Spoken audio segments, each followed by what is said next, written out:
Head coach Joe Lombardi, to your left, senior Colo Diaz, and to your right, senior Dante Lombardi. Coach, opening statement. First of all, I want to congratulate Mercyhurst and Coach Manchell for a wonderful job that they've done.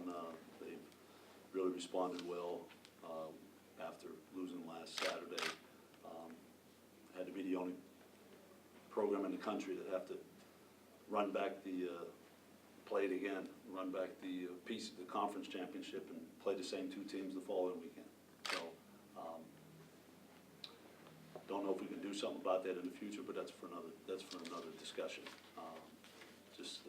I guess I got the platform, I'll talk about it now. I just think when you have 6, 7, 8, 5 seeds, you ought to try to set them up so that you don't keep playing the same people from your own league. Okay, 4 times in the NCAA tournament. So, but this is we're disappointed, but we're not disappointed because I want to say we're more disappointed due to I think this team has ended up somewhat of a love affair. These guys with the with the university, with the institution, with the relationships that they have with their teammates. That's always the hardest time. Okay, 16 teams lost today, 32 yesterday, so 48 teams. If you're a coach and you really care about your players and you do love them and there's love on the team together, okay, it's a tremendous blessing. And for that to end and not to know that you'll never have those moments again, okay, you have a lot of relationships individually that'll continue to carry on, but you won't have that connection. So that's probably our biggest disappointment. There's nothing for me to be disappointed in this team with after winning 30 games and regular season championship and a conference championship. They've taken me and we've taken each other, I think, on a wonderful ride throughout the last 7 months. Any questions?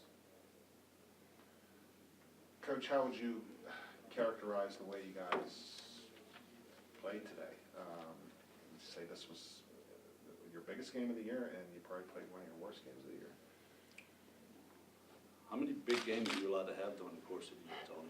Okay. Handful. I mean, it's been our biggest. Every team that we played has been our biggest game of the year. When you start off the season ranked as high as we did and you finish number 2 in the country, okay, these guys earned it. We ended up with more wins in the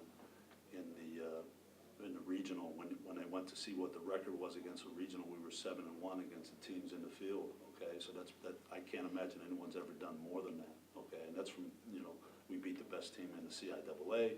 We beat one of the best top 2 or 3 teams in the Mountain East, and then so. Every night we went out there, being ranked 2nd in the country was a big game. It was a big game for us because it was a big game for everybody else. And sometimes these guys did a wonderful job of matching that, finding that adrenaline, finding that oxygen, okay, to match the other team, because the other team, just like Mercyhurst had, their passion came naturally to want to beat us tonight. Okay, we've been had the good fortune of being on top of the league for a lot of years. We've had the good fortune of beating them in the PSAC tournament. Okay, they had a lot of they had a lot of natural adrenaline, and so no, we didn't. I don't know if we played one of our worst games. I think a lot of the credit goes to Mercyhurst. I think they're a terrific defensive team. I mean, they held a Fairmont team that scored 90 on an average night probably in the Mountain East Conference, and would they hold them to last night, 60 in regulation? So, that speaks to how good defensively they are. So it's not like we played bad. They did a good job. I like to give them credit for the job that they did of not letting us get any type of easy flow going. Guys, when they last week when you played them, they made 1 3-pointer, 17 attempts. Today they came out and made their first 3. Is that kind of an uh-oh moment for you? While we got to get it going here. You want to direct that toward him? Like coach said, every team we play, they come at us with everything they got. So Westchester yesterday, they came out strong, and we were able to get the punch and come back after 4 or 5 minutes. And I just think tonight we didn't get that rhythm. We weren't able to get into our offense, and we weren't able to get a couple stops in a row. So, like Coach said, Mercy has did a great job at not letting us get in our rhythm.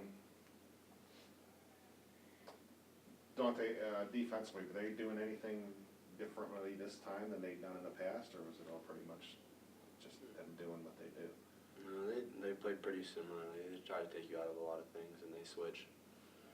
And I don't know, if you're not making plays for other people, you do a great job of that tonight. Getting open shots, it's hard to get a rhythm on offense. How hard is this, sitting here, end of the season after 30 wins after 4 years? It's difficult. I don't think it's really hit me completely that, I'm never going to play a college basketball game again. But we made some really great relationships with all the guys on the team last 4 years, guys that are here now, other seniors. So, I can't be mad with the 4 years. Yeah, it's definitely a hard moment right now. But when you put it into perspective and you think about all the teammates, all the great teammates that I've had during these past 4 years, all the great coaches that I've had during these past 4 years, Coach has been great for me, and I'm just grateful for this opportunity. And right now it hurts, but in a year, 2 years, 10 years, I'm just gonna look at this moment and think these were the best 4 years of my life. So right now it hurts, but looking forward, I'm sure I'm gonna learn a lot from this, and it's gonna be something to learn from. Coach, same thing, these two guys sitting beside you. Is it hard? Yeah, how hard is it? Well, it's like, the train's coming and eventually it's gonna be over, even if we won a national championship, okay? But you can't stop the train because time moves on.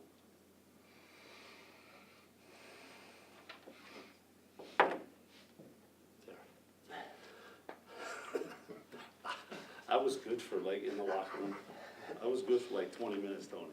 You had to push the I was button. gonna get you, Coach. Yeah. Sorry. You win. The others, Tony's a good friend, okay? So, but, the emotions are real. Yeah, it's yeah, there's sadness there, but, I'm gonna be just thankful, okay? It's hard to stay sad when you're thankful, okay?